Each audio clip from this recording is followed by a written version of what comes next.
Doctor Ataur Rahman भी हमारे साथ मौजूद हैं। डॉक्टर साहब बहुत शुक्रिया। आपको 90% उस वक्त तक यकीन था, अब आप किस हद तक कह सकते हैं कि ये सोयाबीन डस्ट की वजह से हुआ जो जहाज आया था? जब तक कि वहां पे जो लैंडफिल साइट्स हैं, 2 लैंडफिल साइट्स हैं इन इलाके में जहां लोगों का ये अफेक्ट हुए हैं, उनके जो उन इलाकों को जब तक एनालाइज नहीं कर लिया जाए और वहां देख नहीं लिया जाए कि वहां से कोई लीकेज तो नहीं है, जब तक इसके बारे में 100% यकीन से नहीं कह सकते। लेकिन इस तरह के इंसिडेंट्स दुनिया में कई ममालिक में हुए हैं। स्पेन में इस तरह की अमवात हुई हैं, 20 लोग इसी वजह से सोयाबीन डस्ट की वजह से इंतकाल हो गया था उनका, और कोई 1000 लोग हॉस्पिटलाइज हो गए थे। फ्रांस में भी ये हो चुका है, इटली में हो चुका है, अमेरिका में न्यू ऑर्लियंस में हो चुका है। तो ये वेल स्टैब्लिश्ड है कि सोयाबीन की डस्ट जो है वो एलर्जी कॉज करती है और सीवियर एलर्जिक रिएक्शंस होती हैं, जिससे और जब ये खून और इनका जो पेशाब था एनालाइज किया गया तो उससे ये वाज़ेह हो गया था इन पेशेंट्स का कि इनका इम्यूनोग्लोबुलिन लेवल जो है, IgG लेवल जो है वो बहुत बड़ा हुआ था। और ये एनालिसिस यहाँ पे कराची यूनिवर्सिटी में जो international centre for chemical and biological sciences में की गई थी, और ये क्लियर इंडिकेशन था कि ये पेशेंट्स में ये सीवियर एलर्जिक रिएक्शंस हुई हैं। और इन्हीं रिएक्शंस की वजह से, जैसे आप देखते हैं इस्लामाबाद में एलर्जिक रिएक्शंस मार्च और अप्रैल में पॉलन से होती हैं और सब लोग अफेक्ट नहीं होते, सिर्फ वही जो एलर्जिक होते हैं वो अफेक्ट होते हैं। तो सेलेक्टिवली ये अटैक करते हैं जो एरो जो एलर्जेंस कहलाते हैं। ये हमने डॉक्टर सीमी जमाली साहिबा जो हैं जिन हॉस्पिटल की, उनसे उस दिन बात की थी, तो उन्होंने कहा था कि सारे के सारे ऐसे पेशेंट्स नहीं थे जिनको अस्थमा की कोई हिस्ट्री हो। तो एक तो दमे के सारे मरीज नहीं थे, इसके अलावा अली जैदी साहब का ये दावा है कि भाई जो जहाज़ का हमला था उसको कुछ क्यों नहीं हुआ, जिन लोगों ने वहाँ पर जो KPT का स्टाफ था उसको कुछ क्यों नहीं हुआ, मैं खुद घूमा मुझे कुछ क्यों नहीं हुआ, अगर ये जहाज़ से ही होना था।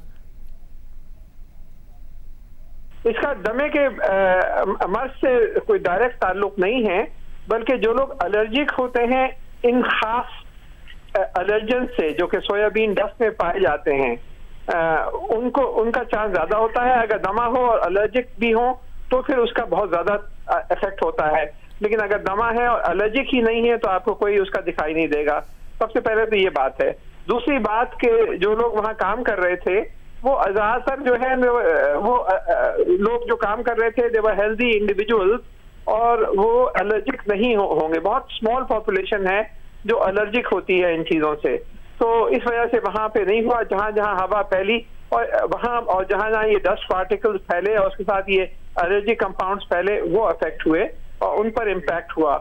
और यही हुआ है इटली में, यही हुआ है स्पेन में, यही हुआ है फ्रांस में और अमेरिका में, कि वहां पे जो लोग जहां पे अनलोडिंग हो रही होती है वो लोग इतना उन पे असर नहीं पड़ता, बल्कि जहां ये जाते हैं और जो लोग एलर्जिक होते हैं इन कंपाउंड से उन पर इसका इम्पैक्ट होता है।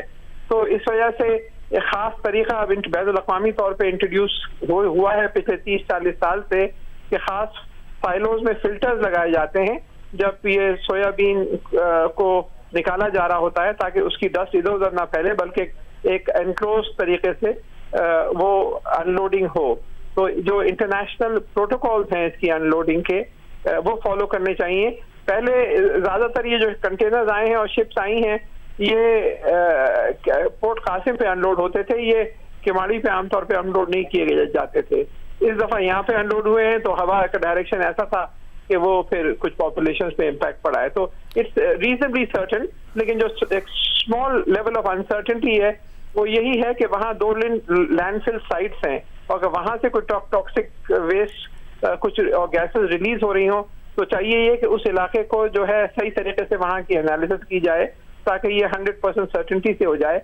लेकिन इट इज रीजनेबली सर्टेन कि ये वजह यही हुई है कि ये सोयाबीन डस्ट में जो एलर्जिक कंपाउंड्स हैं उसकी अमवात जो हुई हैं वो वही उसी तरह हुई हैं जैसे दुनिया के दूसरे ममालिक। रहमान साहब हमारे साथ मौजूद थे। वो कह रहे हैं कि बहुत ज़्यादा इम्कान यही है कि इस वजह से हुआ, कुछ इम्कान ये भी हो सकता है कि लैंडफिल की वजह से हो, मगर ऐसा लग रहा है कि सिंध हुकूमत और वफाकी हुकूमत एक दफ़ा फिर एक दूसरे पर जिम्मेदारी डाल रही हैं, जिसकी वजह से खदशा पैदा हो रहा है कि अब कोरोना वायरस कराची में डिटेक्ट हुआ है तो सिंध हुकूमत और वफाकी हुकूमत मिलकर काम कर भी पाएंगी। अवाम को ये एतमाद कैसे हो क्योंकि जो सोया डस्ट का मामला था उसमें 10 अफराद की जान चली गई। फिर अवाम में सुकून आया, जहाज़ चला गया कि शायद ऐसा दोबारा नहीं होगा, मगर आज अली जैदी और कादिर पटेल फिर इस बात पर उलझ पड़े, जिसकी वजह से अब ये तासुर भर रहा है कि किसी और वजह से था। तो कोई और वजह है क्या कि शहरी इस हवाले से परेशान ना हो?